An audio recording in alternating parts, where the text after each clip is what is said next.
Hello and welcome to another classroom video. Today I'm going to attempt to show the difference between a ball burning up and not hooking. This is something that's very difficult to both show and explain, but I've got a somewhat simple and mostly accurate way to figure out what's going on. If you like our jerseys, use code Rosdahl10 for 10% off your order at CoolWick. Follow the Bowler's Mart link in the description to pick up any of this stuff. That link associates your purchases with me and it helps me out quite a bit. Check out the SRGBBFS group on Facebook for all things SPI, including used, rare, discontinued, and overseas stuff, and of course thanks to Turbo and especially Storm for keeping us in equipment to show off to everyone. Also, the new super thanks button below the video on the line with the like and share buttons allows you to leave me a tip other than that you're my father. Haha, I get it, Star Wars reference, but the number of times I've heard that brings my total number of fathers to, I don't know, 3,000 something.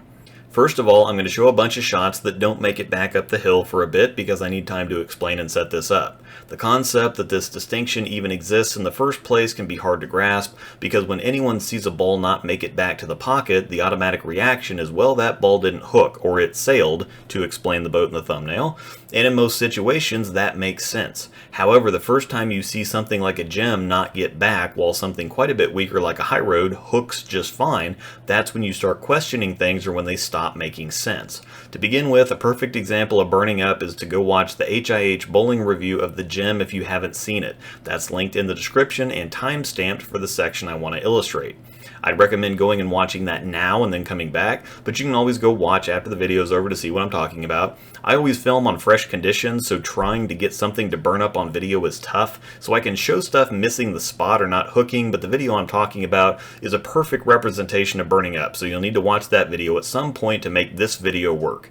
Jason Eubanks is a monster. Lots of speed, big rev rate. The gem's a super strong ball. He's got a crazy strong layout on it, bowling on the house shot on what looks like higher friction lanes, and it just burns up in his backswing and pukes all the way down the lane on most of the shots he throws.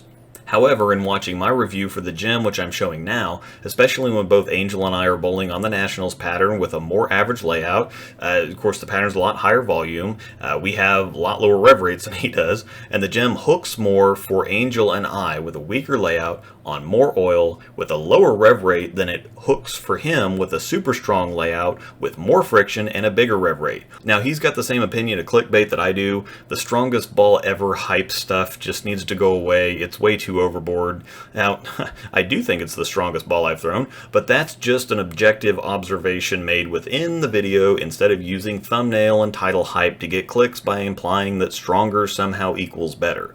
The fundamental mistake a lot of people make, which you can see in a lot of the comments of his video, is to watch his ball reaction and say the ball isn't hooking or it's just a piece of junk, rather than it's actually hooking too much. As soon as it hits the lane, it's just bleeding energy like crazy, and because it's using so much so fast, it's just giving up instantly, and that's what he means when he says it's puking in his backswing. In this situation, the way to read that visually or to pick up on it is that the ball hooks less when he's playing straighter than it does when he moves in. When he even finds the slightest bit more oil and angle, the ball hooks and shapes more, which would be contradictory. If the ball is not hooking from straighter, it's not going to magically hook if you get deeper. It's going to hook less. So that's what tells you the ball was burning up rather than not hooking. I've made this analogy before, but it's like putting snow tires on a stock car. The NASCAR fans out there instantly know that's a terrible idea. You don't want those soft snow tires with all those channels on a stock car because you'd be sliding all over the place and the tires would be chewed up in no time. You want super smooth, firmer tires that maximize surface area and tack with the asphalt track to get grip. So why does the technically higher grip big tread tire end up gripping a lot less? Because it doesn't have the necessary conditions for it to perform. Those tires are designed for snow. They have channels that allow the tread to dig through the snow and at least get some kind of traction, where conversely the racing slicks that are crazy sticky and grippy on an asphalt track will now have you sliding all over the place with zero grip on snow. It's the same exact concept with bowling balls. The gem is designed for oil and or higher speeds and or lower rev rates to give them traction that they may not have. And when you take balls like that out of their element or out of the zone they were designed for, you're not going to get the results you think you should get. Another issue is that hook is a misused term. People think it equals board coverage, and that the stronger a ball is, the more boards it will cover than a weaker ball in every situation and circumstance, which is absolutely not the case. When friction is low, meaning that there's either a lot of oil or not a lot of traction, the balance will be more user-friendly or make more sense. So when you've got a lot of oil, something like the gem will hook a lot more than a high road. But when you have less oil, the high road will come to life because it's designed to respond a lot more to friction rather than something like the gem that creates it, which is something that we touched on in one of the earlier classroom videos. We're seeing here that the gem and high road are virtually on top of each other on the house shot, and this makes it even trickier because there's enough oil for the gem to react well, but enough friction for the high road to be in its wheelhouse. I'm going to cover this concept in my next classroom video, which will be training your eye on hook versus friction response, why they aren't the same thing, and how to help read that. The ultimate problem here is that identifying when something is not hooking versus when it's burning up can be tricky because visually it looks very similar. It can even throw more experienced bowlers off. Generally, you can pick up the look of the ball roll when something is really laboring and struggling. The ball starts slowing down or looking like it's really bogging down without really doing much, but sometimes it's tricky.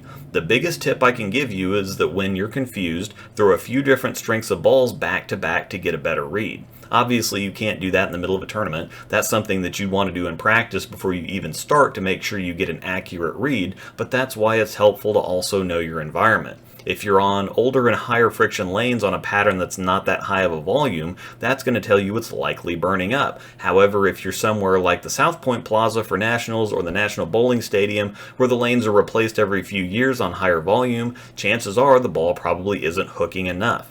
If you go back and forth between watching the video I linked and the first couple minutes of this video, that'll show the difference between burning up and not hooking. Sorry I couldn't really do it all in one place here, but it's just a difficult thing to show on video in the first place. Once again, if you like the jerseys, code Rosdahl10 gets you 10% off at CoolWick. It's in the description for you to copy and paste. Please follow my Bowler's Mart link to make your equipment purchases. Check out SRGBBFS on Facebook for all things SPI. Thanks Turbo, extra thanks to Storm. Thank you for watching, and may the strikes be with you.